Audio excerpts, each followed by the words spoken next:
everybody lies. Everybody can do everything. Everybody can do whatever we ask them to do until you actually put them to the test. I do an assessment with them, and it's a live assessment. There is no pre-written assessment or anything that they can Google. You're there for the interview. You need to answer these in front of me. Phones down, none of that. You got to get somebody in there and get them trained first. What we do is we throw everybody to the wolves. We get you hired, and 2 days later you're on call, and maybe you've never plunged a toilet before, at least correctly in your life, and there's nobody there to teach you. So I created a 6-week onboarding. The first 2 days, I don't even let them in the community. I take them outside, go through all policies and procedures outside of the community, because once they get in the community, everybody wants them.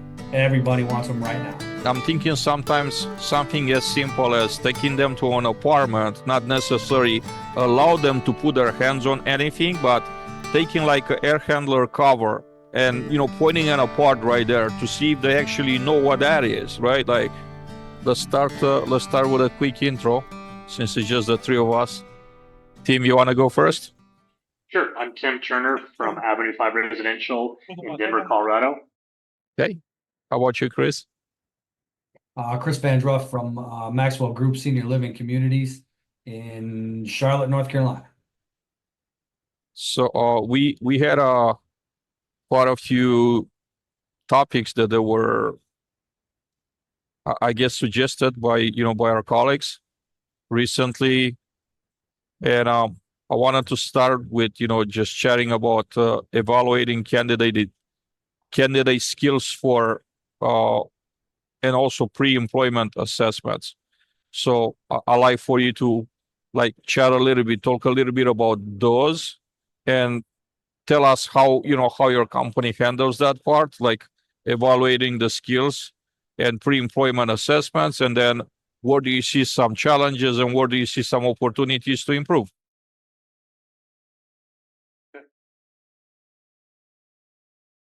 Chris, you wanna kick it off? Yeah, I could jump in for sure. So pre-employment assessments were not a thing prior to probably about a year ago, I would say.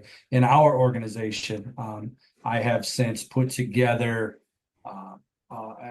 a technician assessment to evaluate technical skills. We do use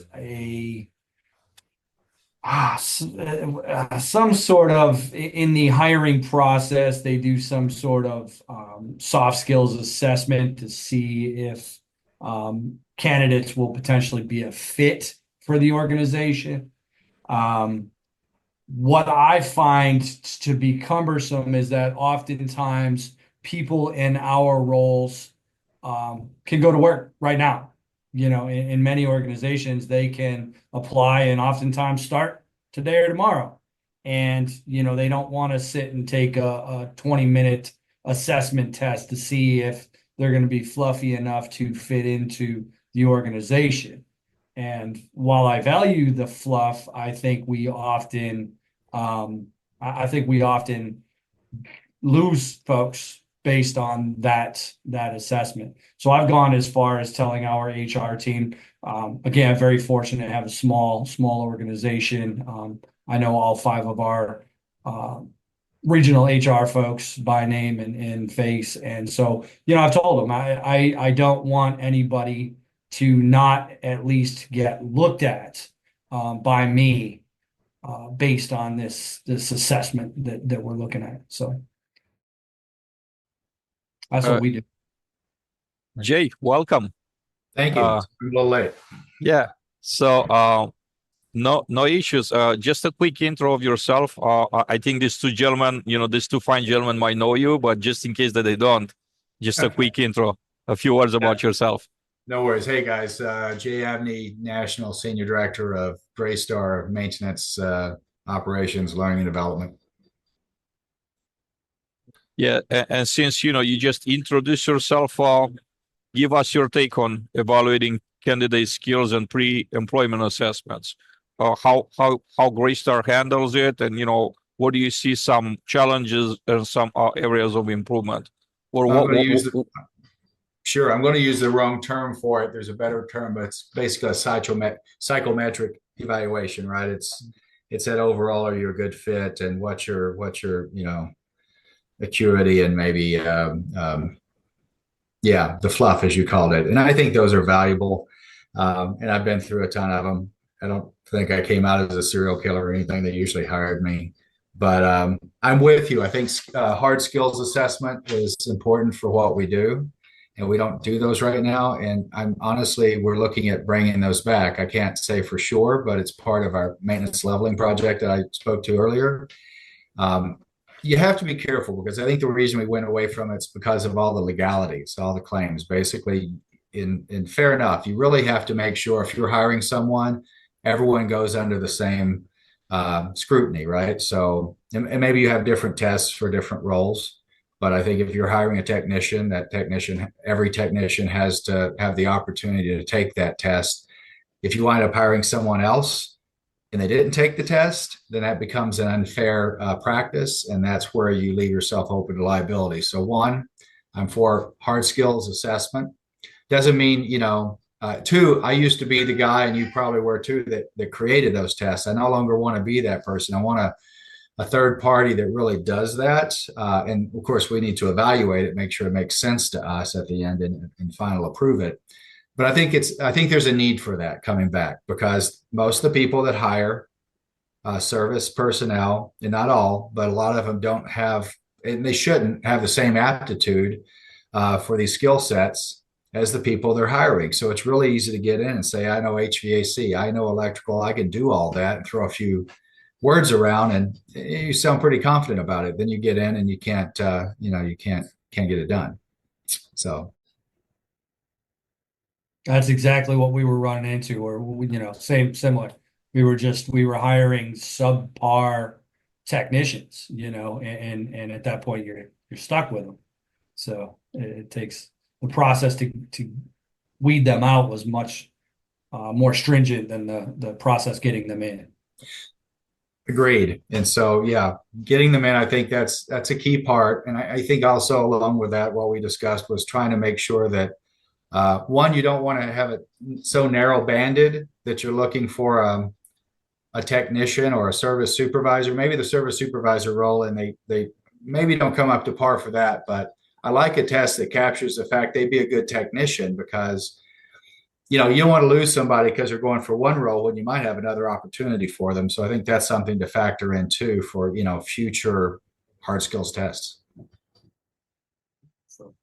Kim, what's your take on the subject? Everybody lies. Everybody can do everything. Everybody can do whatever we ask them to do until you actually put them to the test. So instead of placing members on sites right off the bat, I place them on our floating team, and then I can actually test their skill set without having them sacrifice a site position. And this way, I get to test them, because everybody can change that light bulb until you'd ask them to change the light bulb, and then all of a sudden, they can't do it. Or everybody can paint the wall, but they're the guy with the two left hands that only can use the right-handed paintbrush. So this also allows me to perform them out a lot quicker from a human resources point of view, because with my assets, I have assets that are spread 200 miles apart. I've got hours for you that's 100 miles away from here, and no, I'm not going to reimburse you for mileage. This is how I'm able to perform them out when they're not capable of doing what we need them to do. Even passing the tests, if you want to call them, or the assessments that they do online in the hiring process, that they can Google all that stuff, and they can get the right answers to the test. And until you put them into the field, that's when they fail. I can coach and teach a lot of things, but I don't have the time and the bandwidth to do all of them. So that they need to come with a skill set, and if they can't come with it, I perform them out. Hey, Joshua, welcome, sir. Welcome back, I should say. Hey. Long time no see. So, man, a lot of traveling. We all understand, sir. We all, that's why I made it every other week instead every 3 weeks, to give everybody the opportunity, like give more opportunities to each person to join us. And we all totally understand that you might be missing 3 or 4 and make it to the 5th, and that's okay. So why don't you start by introducing yourself? Tell us just a little quick about yourself, and then I'll ask the first. I guess I'll share the first topic or question if you wish. Okay. Sorry guys, I didn't mean to interrupt. I just wanted to make sure I was following the conversation. But I'm Joshua Patrick. I'm the regional maintenance director here at CWS Apartment Homes in Austin, Texas. I run a portfolio of 23 properties, but then also been trying to help out with other portfolios in the meantime: Denver, Seattle, California. So they've been having me going around quite a bit. Like I said, been with this company for 4 years now. Prior to that, I was with Pedcore, which was a specialized in tax credit properties nationwide. So even then, that was my specialty, is to go around nationwide helping properties set up for REAC inspections, now called Inspire. But yeah, I mean, that's pretty much it in a nutshell. Y'all see me walking around here. I'm inspecting a new property, all the mid-rise floor controls for the fire systems, and making sure that the fire systems are good to go and there's no tags that we need to take care of. So, Joshua, the first topic was evaluating candidate skills and with pre-employment assessments. Tell us, share your take with us. What do you guys, what do you guys do? Your company does, and where do you see some challenges and opportunities with this? Yeah, so what I typically do is I typically focus on the maintenance directors that we're hiring. Every now and then I'll get involved in assistant maintenance directors, but typically I like to leave that up to the MD to make their decision along with their techs. But the gentleman previously was talking about, and I agree with him on the aptitude test. People can Google that. So I try to make it a point that after the community director interviews and they think that they like them, and the other regional director on the ops side's interviews, I do a personal interview with that person. And yes, I do an assessment with them, and it's a live assessment. There is no pre-written assessment or anything that they can Google. You're there for the interview. You need to answer these in front of me.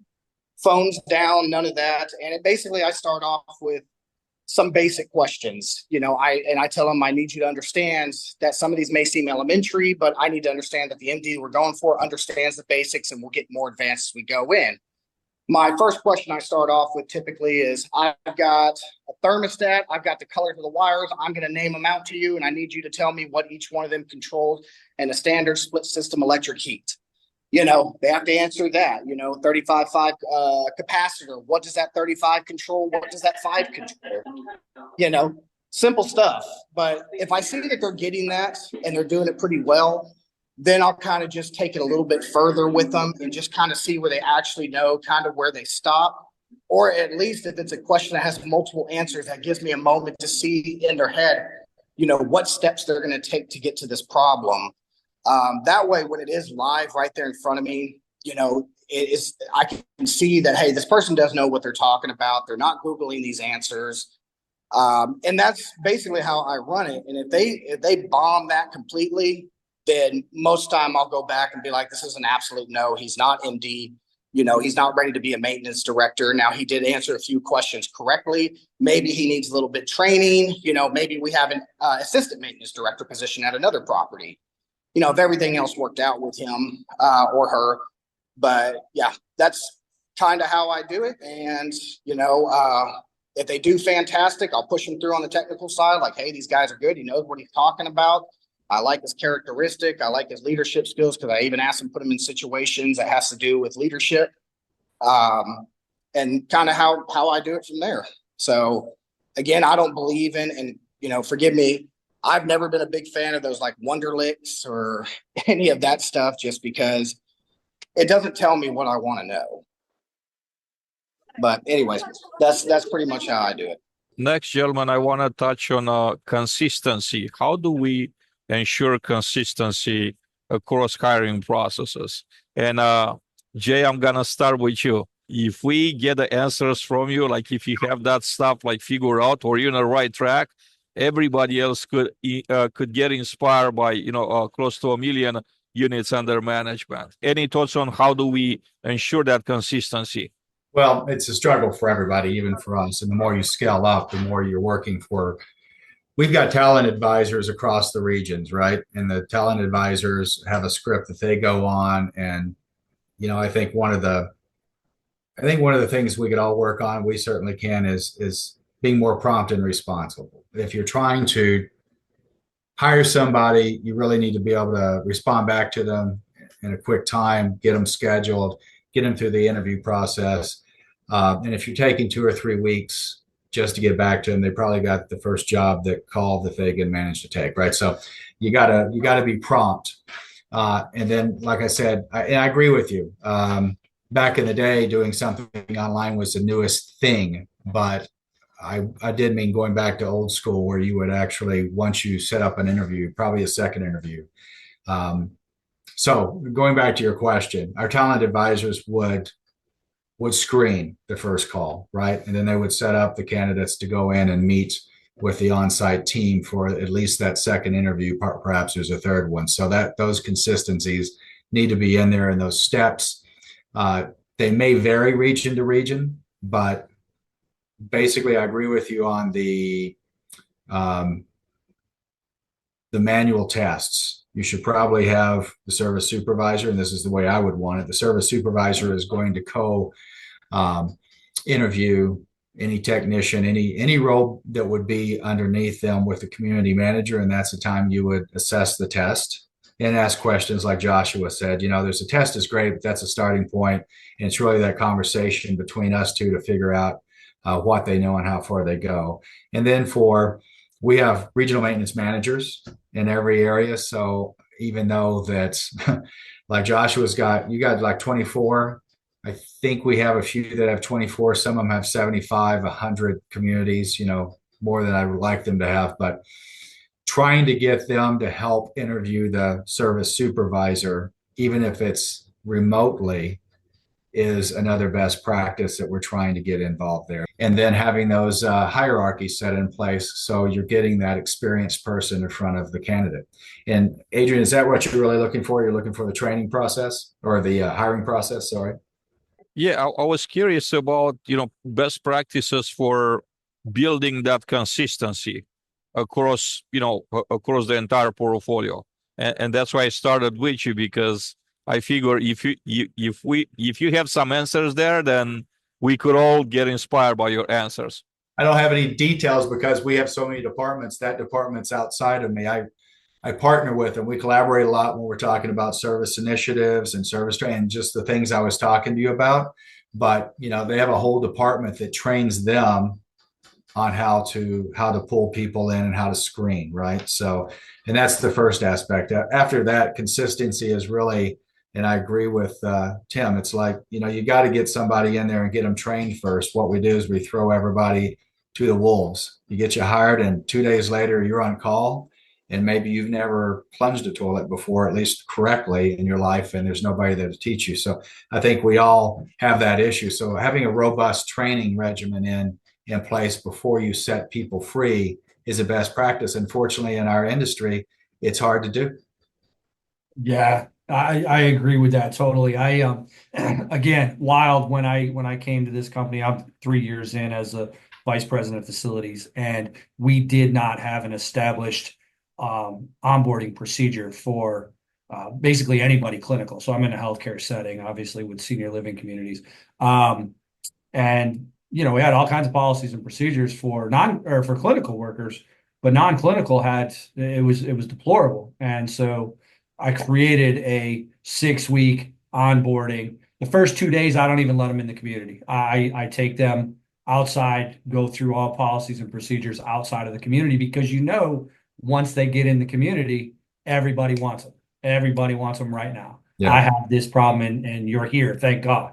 Right. So, yeah, I agree with that totally.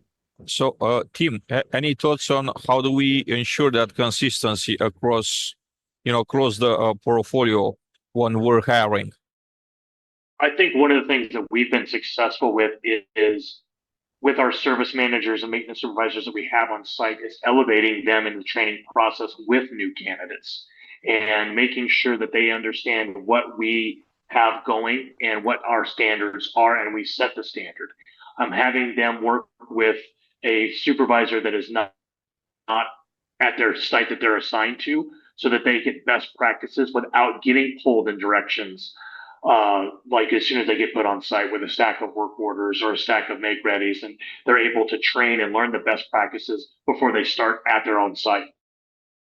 Joshua, So yeah, to answer your question, and it kind of goes side to side with what the other guys are talking about. So what we'll do is, hypothetically, new MD has just started. Their first 3 days is we set aside to put strictly for your training, your onboarding, which would be your computer work, making sure you do your fair housing, curbing workplace environment, all the fun logistics that they got to do. On the fourth day, typically what I'll do is I'll show up in person. And if I can, we also have a position like an RTMD, Regional Transition Maintenance Director. And they're, just those are floating maintenance supervisors from property to property. And so if I can, we'll sit with them. I'll sit with them to make sure I'm there with them for the full day. We'll go over, hey, these are the binders that you're taking care of. Here's, basically here's all of your admin work and, just trying to help them set up for organization as well. And that's a big thing on my part as I kind of go on my way on is a lot of these MDs, they get so frazzled up on the property with the day-to-day that, we have so much admin work on the other side of that for the MDs that it's like, it's easy to forget. So I teach them how to utilize their Outlook calendars, making sure they're setting reminders, taking notes. So just stuff like that, they don't forget. And then we'll do just kind of a walkthrough on the property together. Hey, this is all your major mechanical. This is where everything's at. And it's just kind of a full day that myself or one of the RTMDs will spend with them to make sure that they are, understanding and comfortable. And, during that time, we'll take them out to lunch, whatever, just kind of have that one-on-one time away from the property. And then for there, it's kind of like the first couple of weeks is, just trial period. I have my phone on me at all times. I'm kind of readily available if anything comes up. And it's just trying to ensure them that, hey, we don't want to set you up for failure. We understand this is a new property. You need to get, you have to understand the property. Every property is different. So at least that way they have a big mass network of, myself, including some RTMDs or some other MDs, since we have such a large presence in Austin. Literally, you can throw a stone and hit any other CWS property, within 15 minutes. So, that's kind of us, and it's kind of been streamlined that way. As for like assistant maintenance directors or MTs, maintenance technicians, at that point, we really try to strongly promote, that, hey, this is the maintenance director. This is his property. This is going to be his reporting staff that's going to report to him. We just ensure that, hey, the MD understands the company protocol, company procedures and stuff, and trains them on that. We don't like them, especially if it's green, we don't like them to throw a brand new green MT who's never, backwashed a pool in their life and just throw him to the wolves, At that point, it's kind of a checklist like, hey, needs to be trained, check off on that. All classes need to be taken. That's checked off. So there is a checklist that does have to be signed and then produced. But yeah, I mean, again, it's still, I guess it's kind of some of the old school methods as was referred to earlier. And, I do believe in the technology, but in my opinion, sometimes these face-to-face and these old school methods to me are, just helps verify, and you get to, understand and just meet with that person and understand them, but also, getting to be able to sit down with them and showing them. I like that a lot. I worked for many companies where, unfortunately, where most of your onboarding process is just computers, and I like the more personal feeling with everybody. Robert, welcome to our group, sir. It's your first meeting. Why don't you take a few to introduce yourself to the audience? Yeah, it's good to see you, Adrian. Nice to see everybody. A couple of familiar faces. This is my first time joining with you guys, so I look forward to collaborating with you guys moving forward. Yeah, my name is Robert Pass. I go by Bobby, and I work with Graystar. I work at Graystar in their Elevate program. It's called. It's sort of our take at centralized maintenance, sort of, which I'm sure has been discussed on this. I've talked with you, Adrian, a little bit about it, and I'm super anxious to get into it. But yeah, like I said, I work for Graystar. area maintenance manager, and yeah, been in Colorado about a decade. So yeah, that's me. So nice to see everyone. Hey, Bobby, good to see you. Welcome, Bobby. And would you like to weigh in on how do we achieve consistency across a portfolio when we're hiring for new talent? When we're hiring for new talent, consistency. You mean like quality candidates? Is that what we're talking about?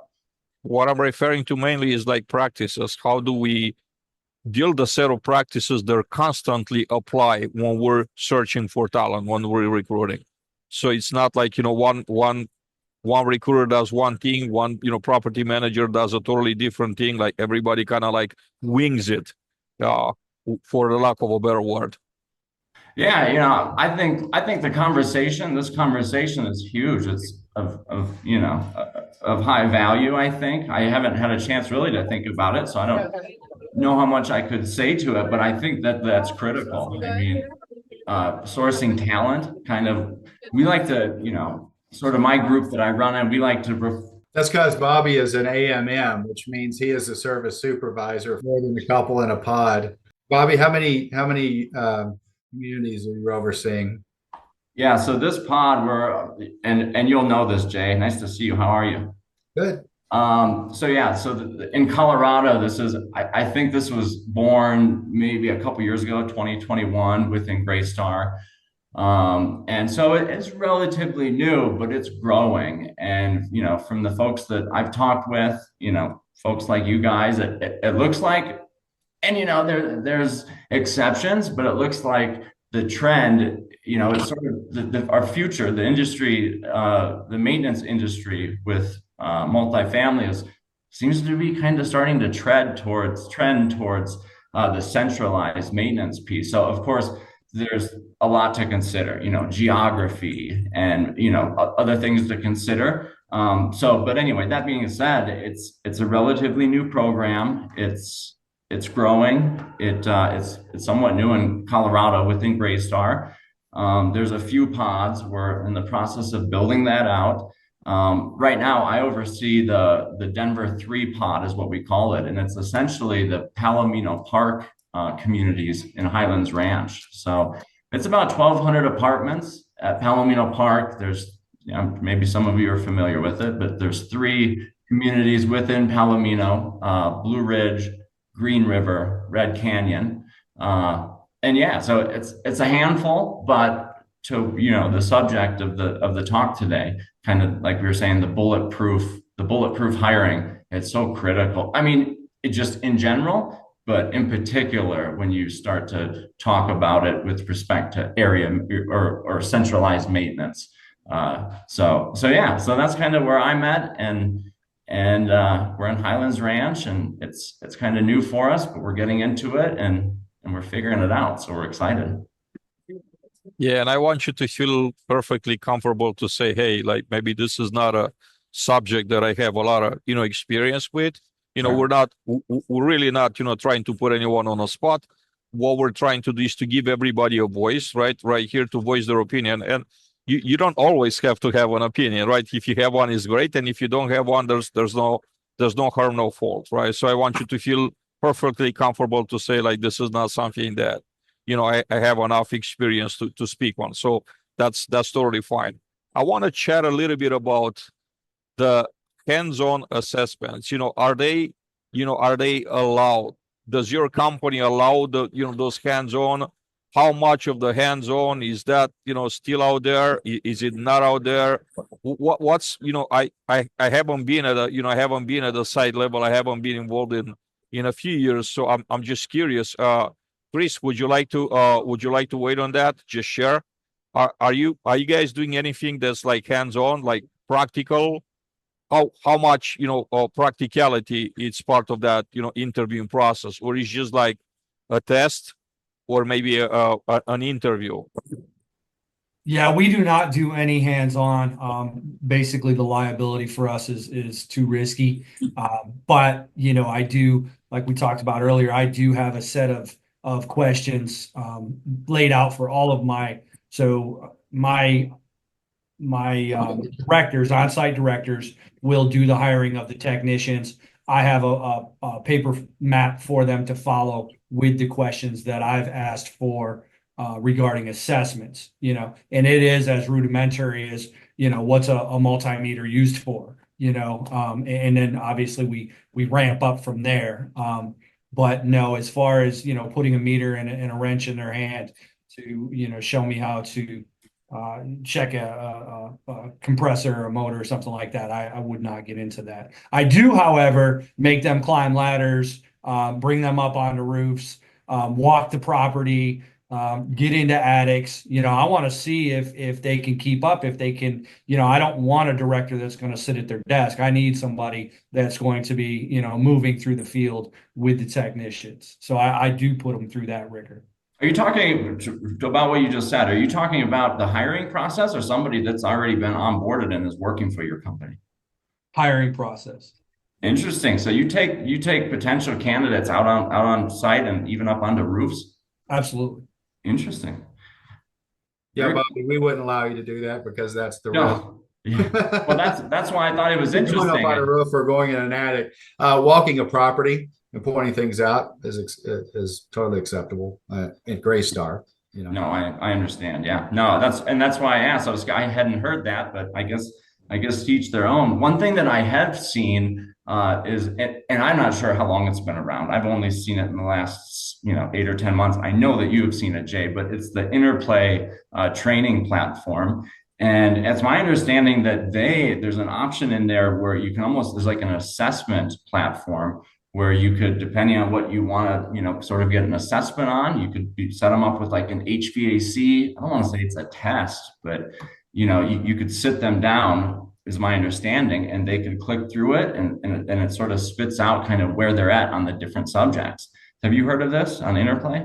Yeah, I was working with Craig on it. And speaking, going back to that, and I don't want to rehash or take over Adrian's job here, but basically it's that it's great to use the tools when it's remote, but if they don't have a timeline, there's nobody watching them, then basically they can pull up anything and you can get 100% on any test these days because you can find all the information. So, and we are talking about going, and there's a difference here because Bobby's in he's called it the Elevated, went through a lot of names, but the AMM program where now you're centralizing, and that's a whole different conversation, Adrian, that you've had before on the call and probably will again. What I do like about that is they can interview and train and kind of do those things a little bit better because they're managing a small pod, right? You got a leader over a pod versus us, and maybe one region. I'll have actually the desert region, Arizona will bring in the new hires for 3 days. And what we do online to bring them up on pillars and core values and service expectations, which is a class I created and we do live and offer a recorded version. They have to kind of go through that kind of onboarding we have for every role, right? But it's mostly a remote. In some regions, they actually bring them into the corporate office and interact with them, which is great. But anyway, I don't want to go long on that.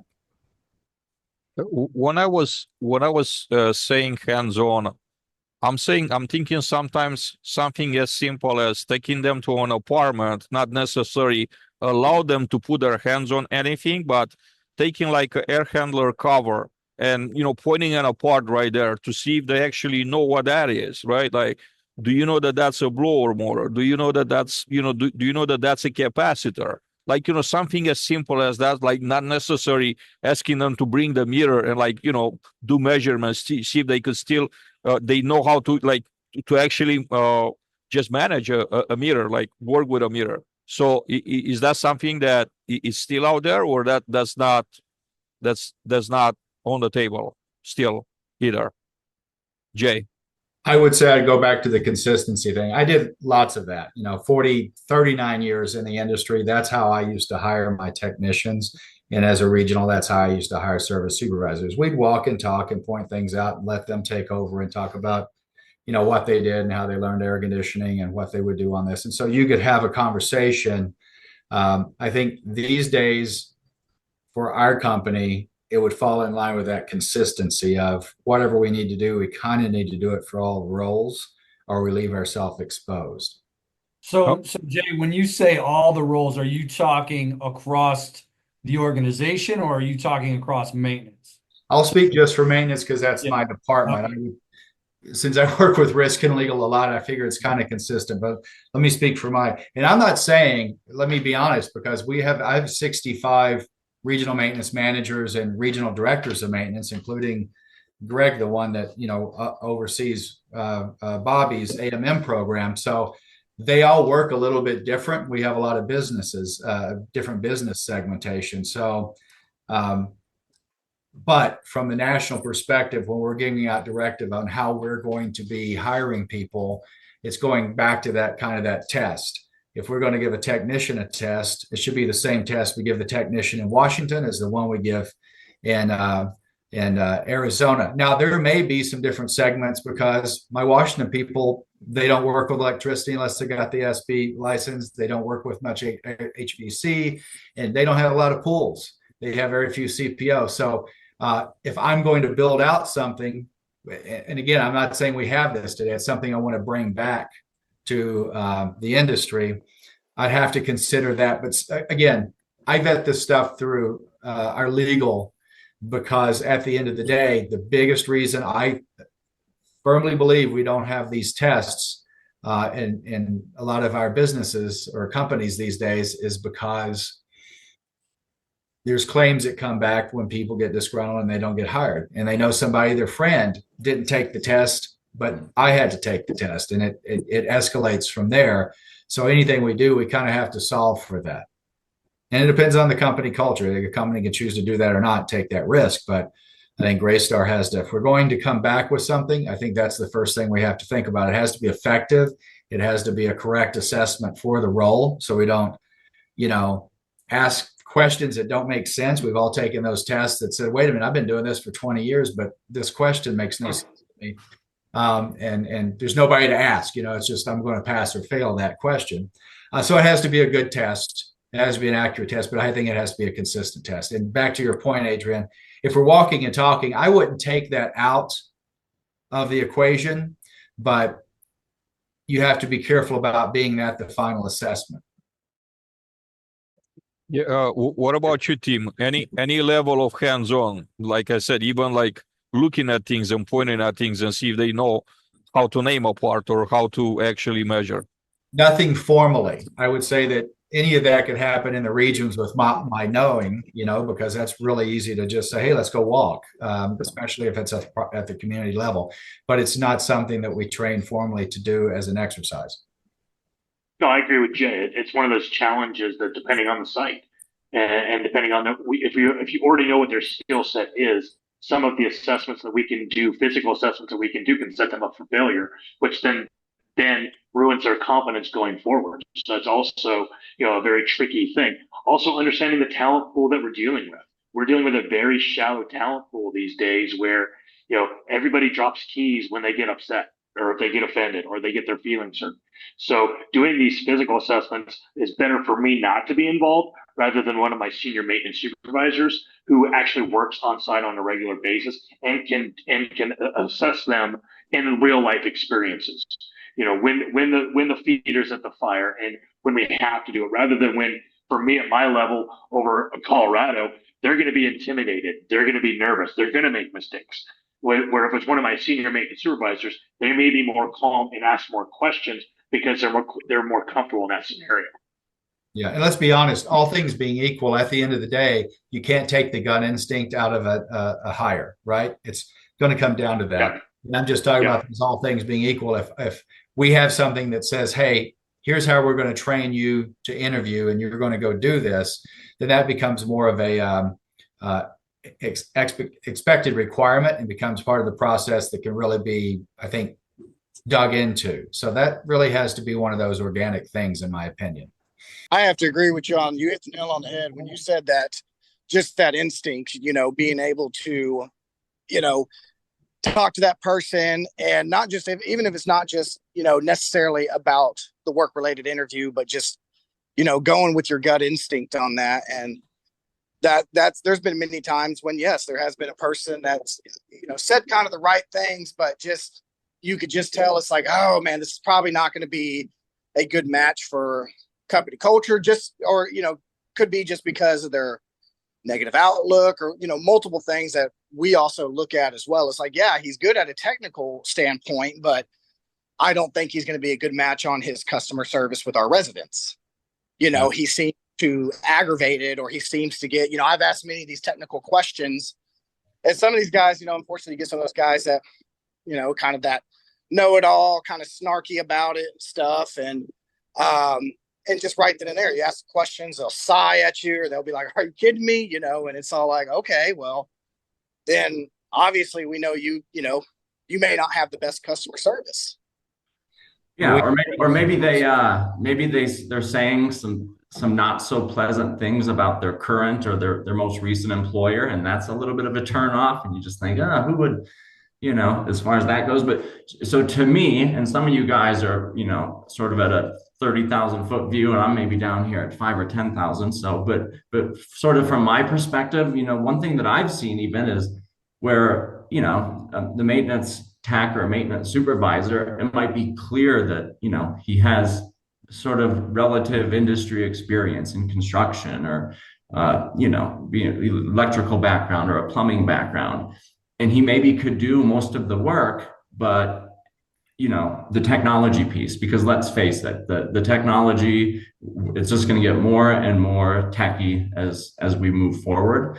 So one thing that I have done, and I've only done it a couple times when I was just when I was right on the fence of like, I'm not totally sure between these two final candidates, and just like I would just like to have one more piece to sort of like distinguish one away from the other. And one thing I've done on a virtual call like this in Teams, for example, is sort of granted them permission on the call and had them just sort of show me through, like, so I could watch them maneuver through their email or through sharing a screen, and just sort of see how fluid they are at it.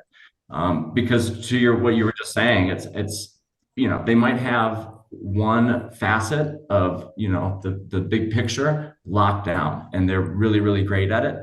But it's just like, as we all know, there's multiple layers that you need to sort of have a grip on all of them in order to be, successful at all.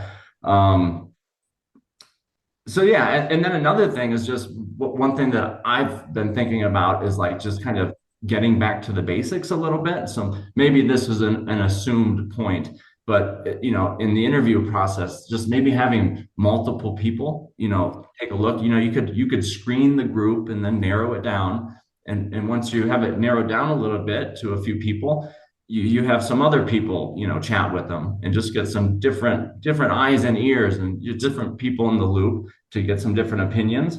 And that has helped. And then another thing that, I know there's, discussion to be had about it, pros and cons and this and that and the laws, whatever. But I've noticed that there's not so much checking of references anymore. It's almost as if, people could put whatever they want on their resume, and it seems like at least, 50-50, it's not really checked at all. So that's just a thought that comes to mind as we're talking. Yeah. How do you guys feel about those references, man? I feel like they're as trumped up as the resumes at this point. Well, it's interesting here in Denver because this is such a small world that, I have great relationships with a lot of the other management companies. And when I get a resume from a Greystar, I have zero problem reaching out and saying, hey, how was this guy? And again, and vice versa. So people reach out to me all the time too. We had a gentleman a few months ago that came from a management company that he worked for us in the past. I had reached out to a couple of references or people that I knew that worked for that management company, and I got wind of a story of a situation that happened at a Christmas party. And the gentleman, literally, they were doing a gingerbread decorating team building event, and he had a maintenance tech that was one-handed, and he took a gingerbread man, took off one of the arms, and said, "Hey, look, it's so and so," and that got wind around the entire industry. And that supervisor has not been able to find work since then because nobody's going to want that in their culture. Those Christmas parties will get you every time. It's human resource nightmares. Well, as far as like resources, and of course, there's instances where it's like, of course, you want to ask the applicant because maybe they don't really want you calling, their current employer, how that goes. But one thing that I've sort of find interesting is if I call a couple references and what each of them are saying sort of is simpatico. It's not sort of completely different. That to me is kind of confirmation on what the consensus is about that person. So if one person says, "Oh yeah, he's great, everything's perfect, he's amazing," and the other person's kind of just like hesitant and is just kind of like, that kind of. Alternatively, if both people are like, "Oh no, he's great, he's responsive, and he'll do whatever it takes," and positive things, and like I said, they're sort of similar. That's a good sign typically.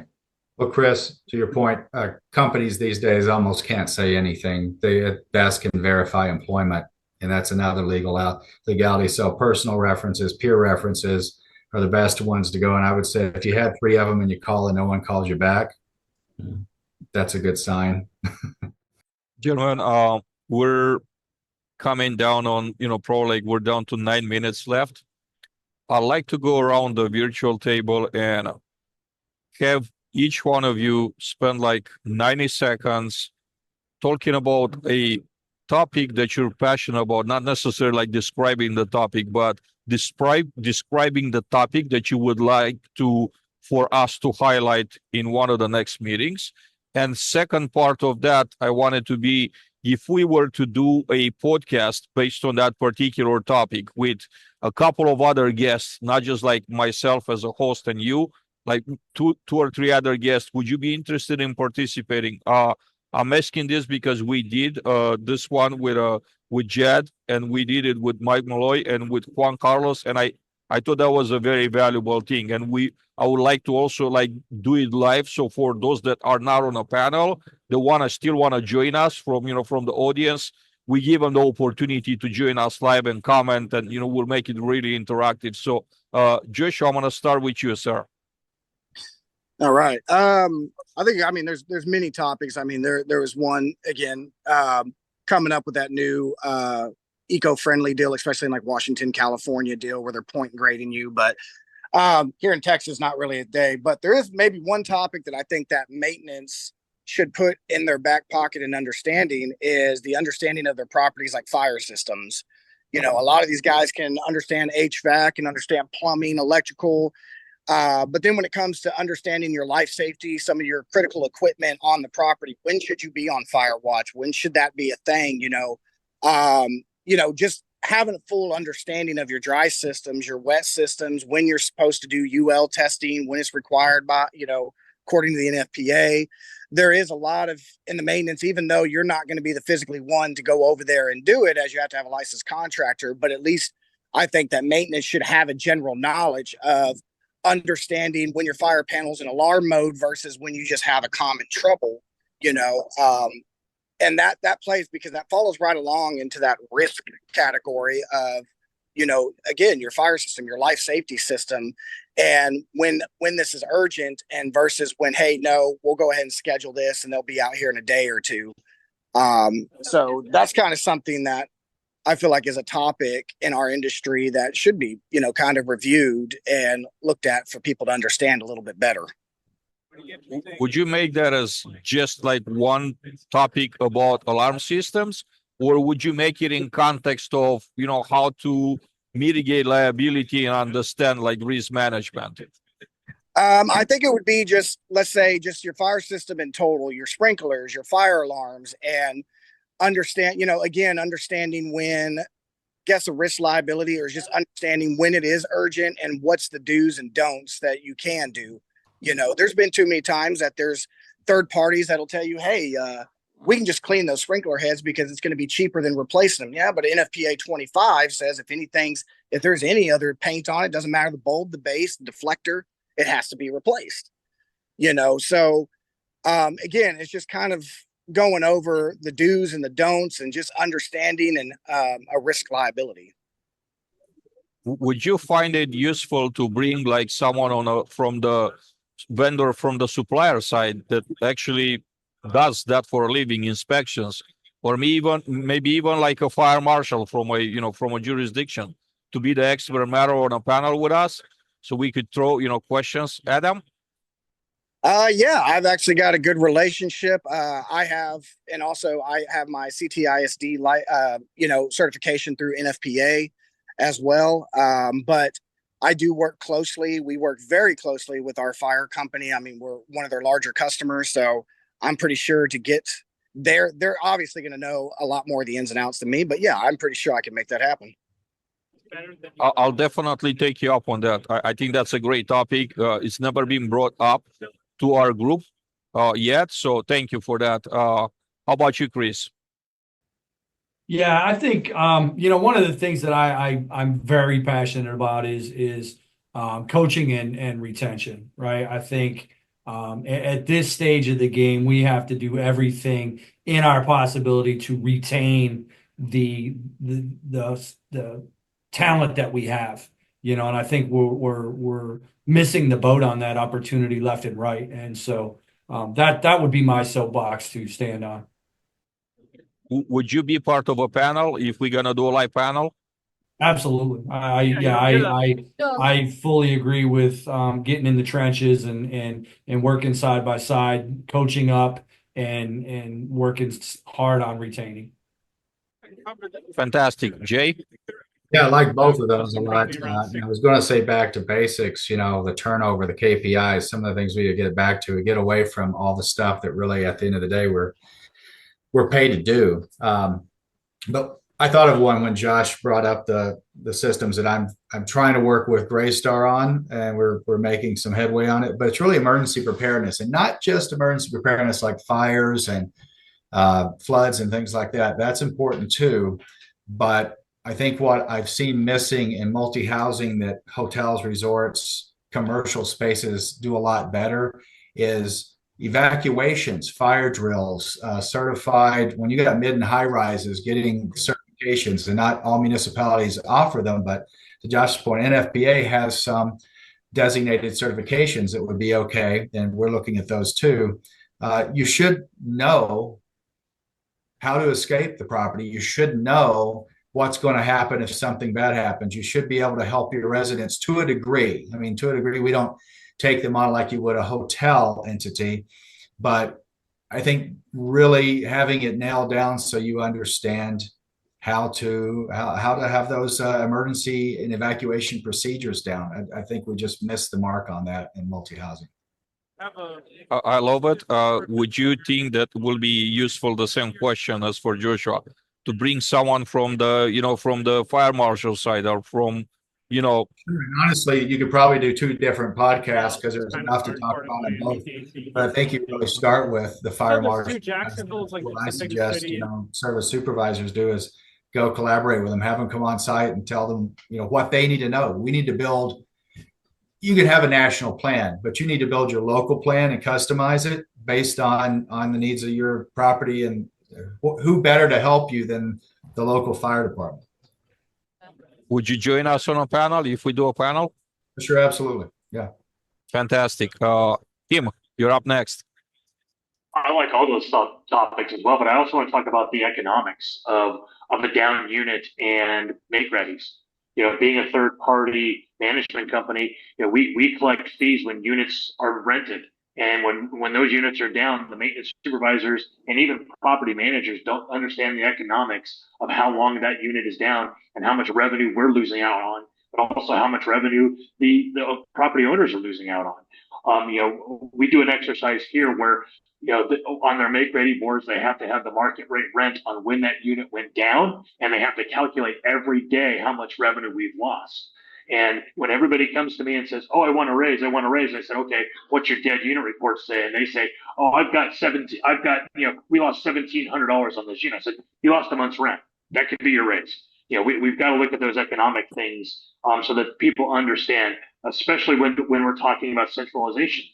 Because if I'm paying $60,000 a year in a salary and $25,000 a year in burden, and I can get centralized maintenance for a make ready, that eliminates the human element of that, people get upset when they hear that, but it's a real thing and it's coming because the talent pool is not there. So if we help them understand the economics, maybe they'll start to understand, the stresses and the strains that we go through in building budgets and allocating resources.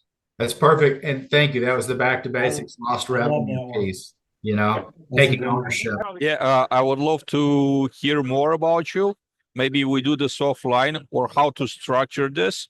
And then also, would you find it useful to bring some experts from the supplier side? Because that like we don't do 100% in-house turns. There's so many vendors, so many moving parts that are outsourced by us. And I think that I see Chris shaking his head because probably he's our most, right? You're outsourcing most of them, so it becomes very difficult with all the moving parts. And if we don't have them to execute properly, like we're not gonna meet those goals. We're gonna be hit with a lot of vacancy, like higher vacancy loss numbers. So what do you think, Tim? 100%. Yeah, that's where we're heading into the right direction, and I would love to be a part of that and support it. Fantastic. And Bobby? Yeah, I'm actually going to defer to the group on today. I'm the new guy, so we're about out of time. So I just wanted to say thank you for having me, and I look forward to visiting with you guys in the future and collaborating. And I'm excited. So thanks again. Give us quickly a favorite topic that you like to see, that you would like to participate on. Honestly, I liked everything that the guy said. The back to the basics, the coaching and retention. I mean, at a certain point, money isn't necessarily a primary driver for most people. They want to like where they work and like the people that they work with. So I feel like culture is a huge importance. So not to pat ourselves on the back at Greystar, but we're do a phenomenal job at Greystar. So, but I also like the idea of the bulletproof turns, because there's vacancy loss, the money piece, but also if your turn isn't on point, you're going to have problems with that apartment, and it leaves a bad taste in the resident's mouth that sometimes you can't overcome. Alternatively, if you have a solid turn, you can almost forget about that apartment for the next 12 months. Everything's good, residents happy, and I think that's important too. So I like all. Excellent point, Bobby. German, it's been amazing seeing you all again. See you all hopefully in 2 weeks, and I want to get working on like setting up those panels, because I think they're all amazing topics, and I don't remember them coming up in a previous conversations. We be kind of circling around retention, which we know those are high on the list, right? High pain points. But then I think it's nice for us to branch out and explore other things that are also super important that we haven't been touched on. So again, thank you all so very much. We're gonna try to process this and have it uploaded within a day or two, and see you all in 2 weeks. And I'll follow up with each one of you on those particular topics to see how we're gonna make those panels happen. Sounds good. Thanks, gentlemen. Take care. Thank you. Take care. See you on here, Bobby. Hey, thanks, guys. See you guys.